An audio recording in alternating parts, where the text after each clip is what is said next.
आहे पिठला दगड. एक सदाकाका होते आणि ते खूप मोठे बनवायचे.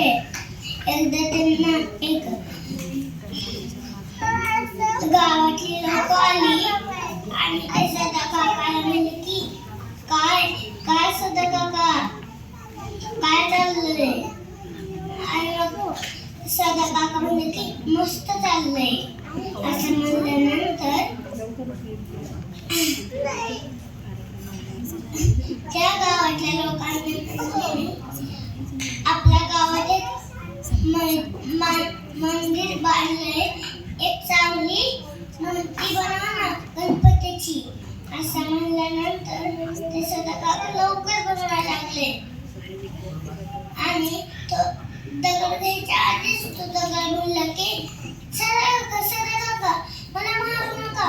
असं म्हणल्यानंतर तो दगड कोपऱ्यात ठेवला आणि ती मूर्ती झाली. मग ते गावातली लोक परत आली आणि मग एका गावातल्या लोकांचं त्या दगडाकडे लक्ष होतं आणि मग दुसऱ्या गावातल्या लोकांना म्हणते की अरे तिथे कोपऱ्यात दगड आहे, तो आपण जिन्याला ठेवायचा का.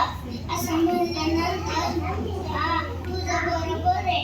असं म्हणल्यानंतर तो दगड आणि मूर्ती घेऊन चालले ते आणि मग मंदिरात मूर्ती ठेवली आणि मग ठेवला आणि दगड पण ठेवला. ते सगळे गावातील लोक म्हणले की गणपती बाप्पा मोरया, मंगलमूर्ती मोरया. असं म्हणत म्हणत ते मंदिरात गेले आणि बंद दगडाचं काय ते तोंडात धूळ जाते पायांची.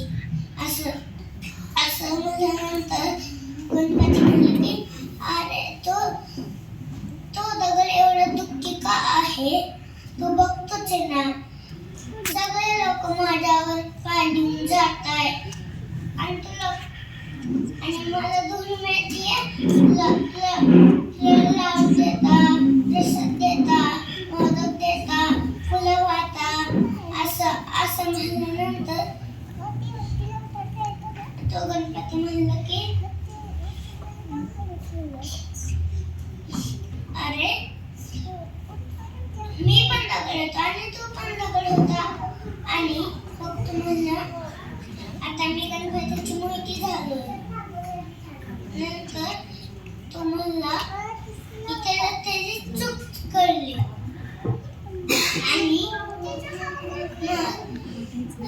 आणि देवाला आणि तो म्हणला की गावकऱ्यांना त्या दगडाला आधी नमस्कार करून वरती जायचं.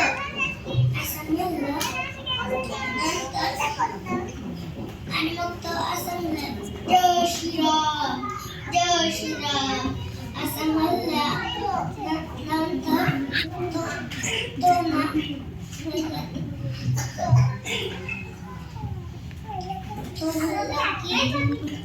तो दगड म्हणला मला माझी चूक कळली.